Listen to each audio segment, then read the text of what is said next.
This is what most people think of when they hear the word sumo. Whoa, what are you doing? Akebono. Whoa. So ready to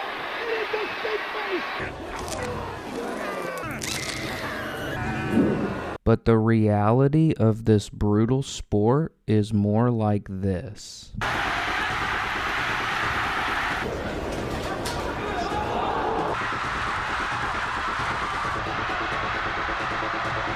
In this video, we will look at some of the most violent and hilarious moments ever witnessed in this ancient art.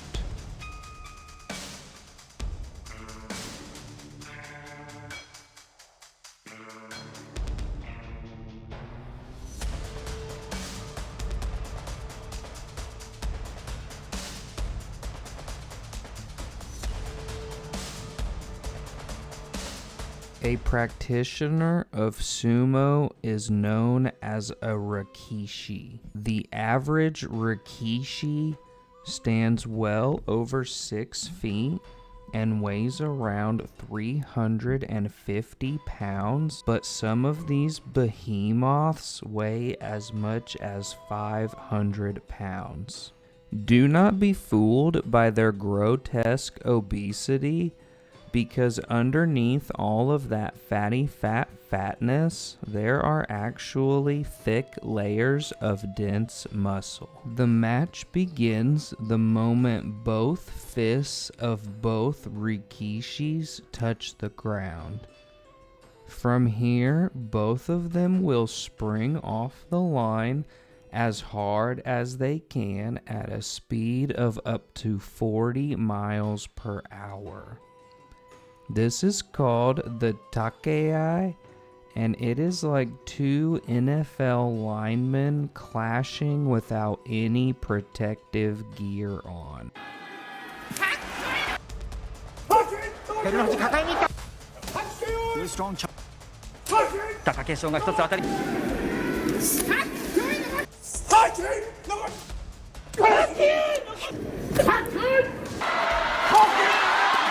After the initial clash, the two fighters will choose to either engage with strikes or establish a grip for a throw. The strikes in sumo are often misunderstood as pushes or slaps.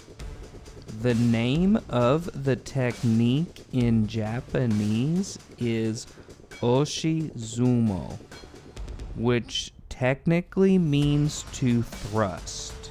However, there is no rule on how a thrust can be thrusted as long as it is done with an open hand and does not swing in a wide arcing motion. It is even legal to grab the throat of your opponent and force him out of the ring that way. This leads to brutal exchanges of powerful blows that often lead to concussions and even knockouts.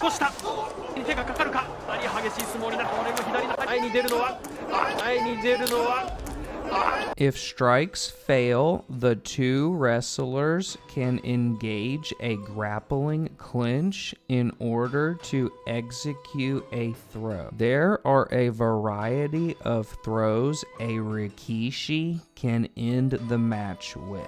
They are all pretty self-explanatory in name, but I will go ahead and explain them slowly for you. Uwatenage is an overarm throw.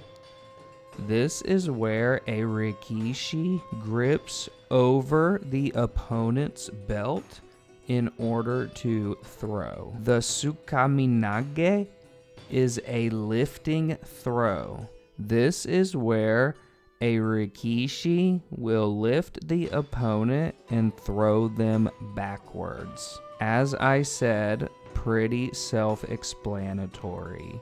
The koshinage is a hip throw. This is when a fighter uses his hip to throw the opponent over his body. Some of these grapplers are so skilled they can execute one of these throws while balancing on one leg. These are only a few of the different throws that can be used. There are many more, as well as countless variations to them all. While it is certainly known for its brutality, there is a much lighter side to sumo too, known for its humor and showmanship. One of the favorite pastimes for a rikishi is to go out, get very drunk, and publicly sing karaoke. I love you. ありがとう愛してる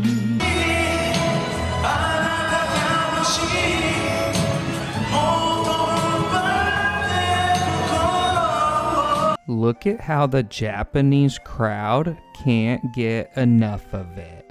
Another long-held tradition of sumo is the annual Crying Baby Festival. This is where wrestlers will compete to see who can make a baby cry first. I can't think of anything more ironic than an overweight man in a diaper trying to get an infant to cry hysterically. Part of the spectacle for the crowd goers is the possibility of being crushed to death at any given time. The ring is purposefully elevated to allow for fighters to go tumbling off the edge. There is nothing that can stop all of that mass flying through the air, and you are at the mercy of both physics and gravity. Thankfully, no one in the crowd is ever seriously injured, as these athletes know how to land softly given their lifetime of training. Overall, sumo is underappreciated for all of its entertainment and spectacle. Many of these men are lifelong martial artists and world-class athletes, but also some of the most gentle giants you could meet.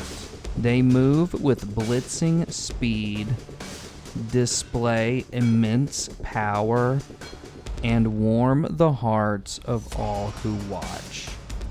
These men are no doubt modern-day samurai and truly in a warrior class of their own.